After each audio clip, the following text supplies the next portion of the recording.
So,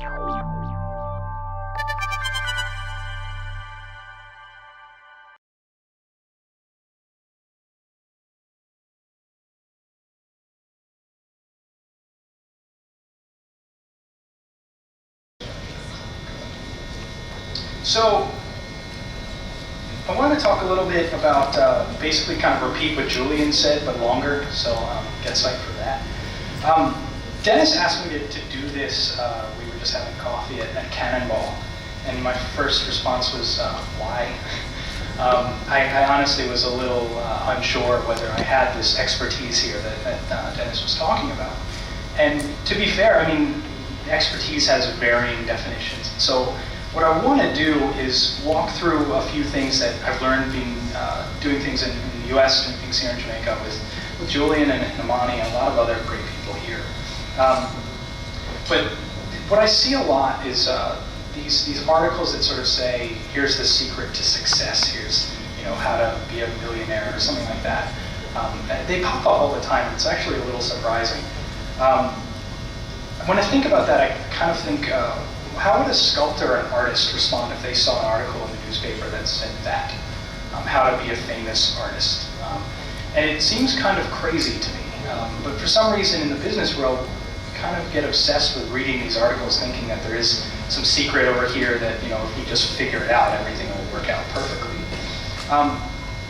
So I was thinking about this. It's kind of like when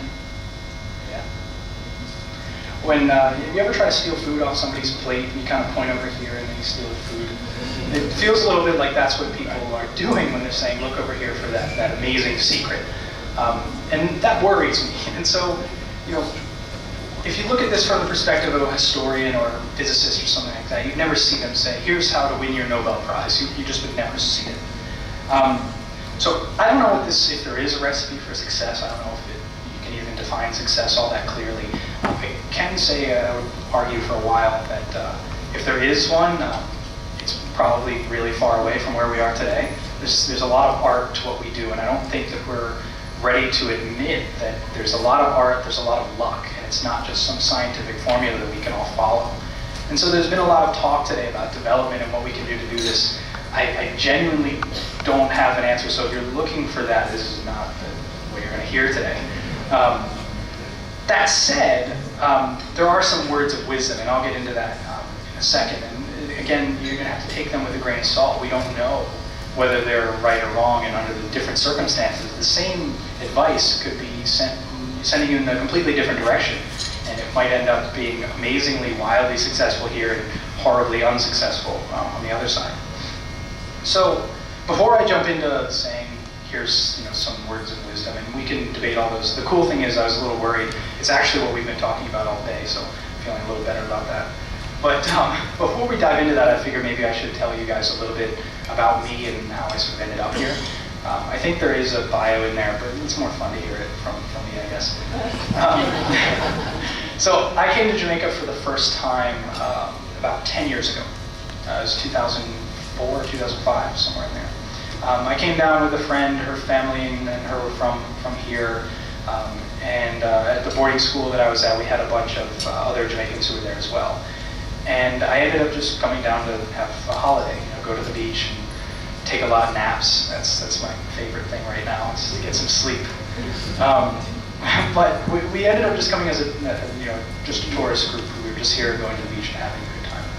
And I started meeting different people, and this was in Montego Bay. I hadn't really come to Kingston yet. Kingston was still the big scary city where all the murders were.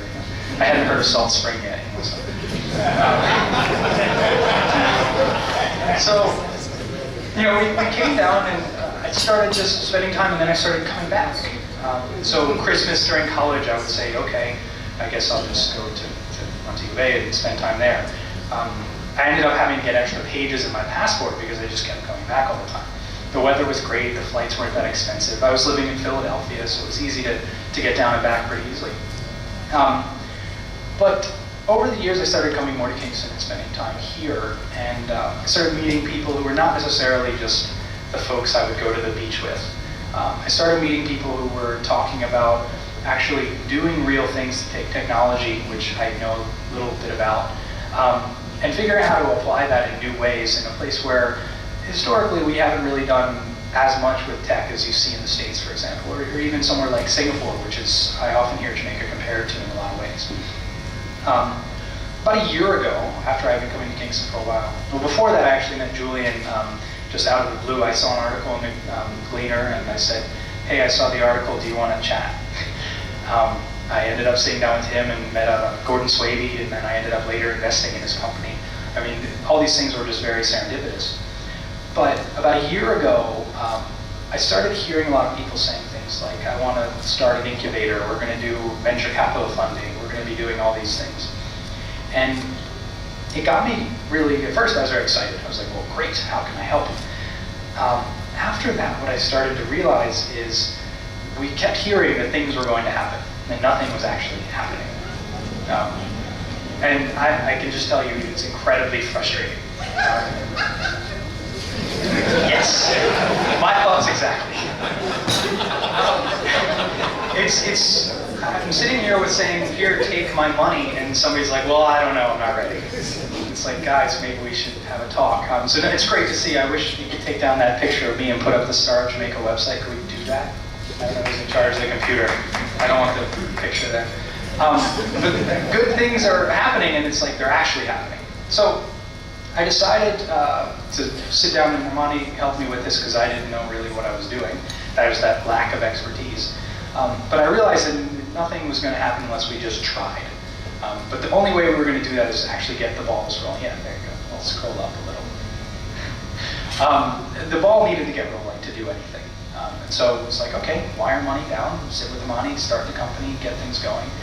And it was then that we started to realize just how much of red tape and bureaucratic headache we were seeing in the company's office. I went back about 5-6 times to get the name right. In the States, I would go online and type in the name and click a button. That's it. I actually had to do that for an LLC of the same name in the States, and that's exactly what I did. I was sitting at home on a Saturday eating ramen noodles and started a company. So we're seeing more stuff now. We started this incubator about a year ago. We invested in about 4 companies. One of them is doing relatively well, 2 are still working, and 1 is deciding they're going to close their doors. But we're seeing progress. Things are happening, and now Startup Jamaica is actually happening. And that means a lot. We're not just talking about it anymore, we're actually doing things, which is not to be underestimated. So we started doing these investments, right? We started exploring what we could put money in. And then the DBJ is starting to put together this venture capital program with the idea of taking a venture fund and saying, here's more money, big numbers of money, which is great. We're talking about true venture funding, where the risk is incredibly high, but the reward is actually high as well. So if you look at the chances here, it actually could be a profitable investment. And that's a good direction in my view. Most of the companies that I'd heard of up until recently would go to a bank and get a loan, and that's what we've talked about today. For tech in particular, that's crazy. But for companies nowadays, I think that venture funding is always a good avenue. There are very few cases where I don't think it's a good place to go. So, next step after this, we started this incubator about a year ago. And I think what's happening next is we're actually talking about an angel network, where we'll be able to invest small amounts of money in a little less of a hands-on way. I think Startup Jamaica and the Branson Center are doing a spectacular job, or will be doing once July happens, of taking a company and people who don't really know what they're doing and trying to help them figure out what they're doing without making them quit along the way. And that's what we tried to do last summer, same concept. So the next step here is saying, we've gotten things going there, let's think about how we could give money to people but not have to handhold them along the way. And that's what angel capital really is. It's, you say, here's money, we're going to let you do your thing, and I'll help when you need. If you need an introduction, I'll make an introduction. So I want to sort of summarize here, take a brief break and say, we have no idea if the companies we're investing in are the right ones. No idea. It could be completely wrong. But that's okay. I can say that they're definitely, if we didn't try, we'll never find out if they were the right ones in the first place. And I'm perfectly comfortable to do this. And just, if they fail, they fail. So that said, right, if it doesn't work out, I think one of the best ways to learn is by making a mistake. If you ever like stubbed your toe on a door and then whenever you walk by the door you kind of keep a little distance, because that hurts. I think making mistakes like that is one of the best ways to learn. That's how I love to learn. And so if we make an investment and it doesn't work, we're going to figure out what broke and try again.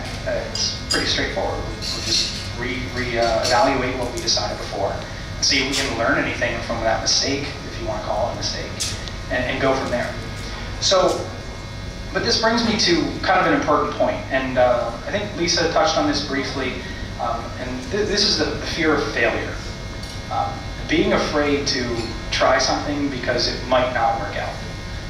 I think that in her presentation she actually said that the failure fear wasn't really that high. I think that she had in parentheses there that where confidence was so high that they didn't think it was an option. I saw a lot more on column B, where people were just like, no, it'll definitely work. When we started the incubator, people definitely said that, and I was like, it probably won't. And you have to be realistic here.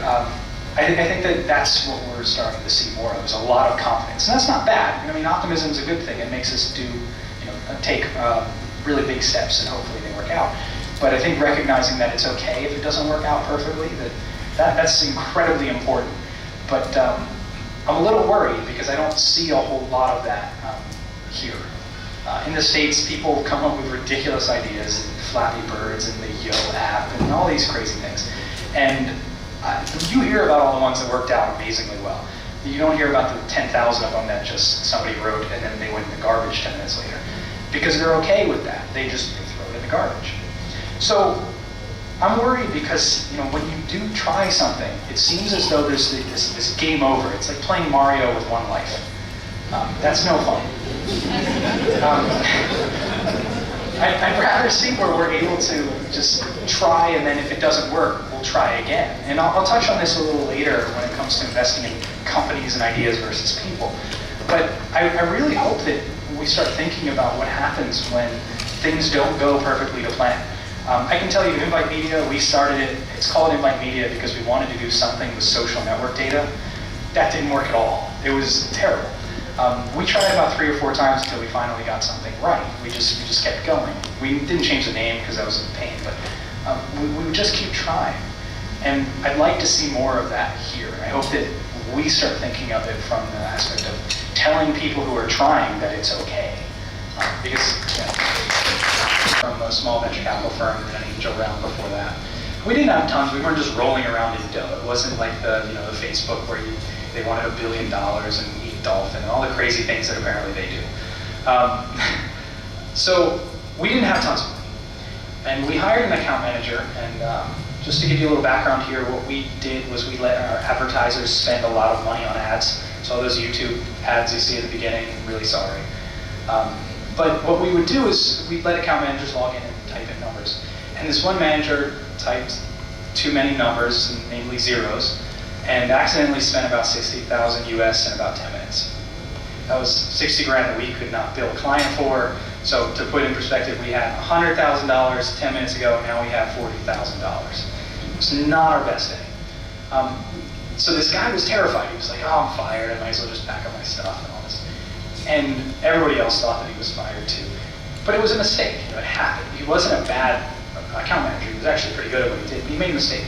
And so he'd come in and he's like, yeah, I know, I'm fired, I get it. I'm like, fired? What are you, crazy? We just spent $60,000 investing in you. We will never make that mistake again. So, there's this whole topic of being able to make mistakes and learn from them and treat them as a learning experience, not as a, well, you're out the door, that you better resign because you messed up too much. But we wanted to invest in our people. And so there's a story I heard a while ago about a CFO and a CEO discussing employee training. And the CFO saying, well, you want to spend this much money? What happens if we spend all this money and then these guys, they just up and leave? And the CEO is like, well, what if we don't spend the money and then they stay?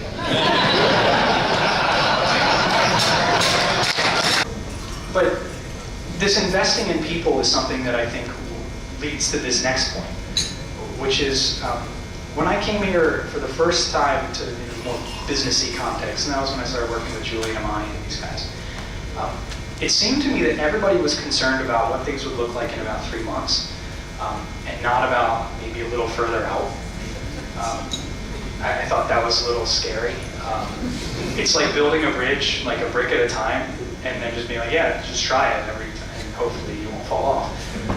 That's not a good thing. I don't say to plan out 5 years. You can ask anybody who's come to me with like a 5-year revenue projection for a company they didn't even build anything for yet. I just say, no, let's just throw that away. They call it forecasting, I call it lying.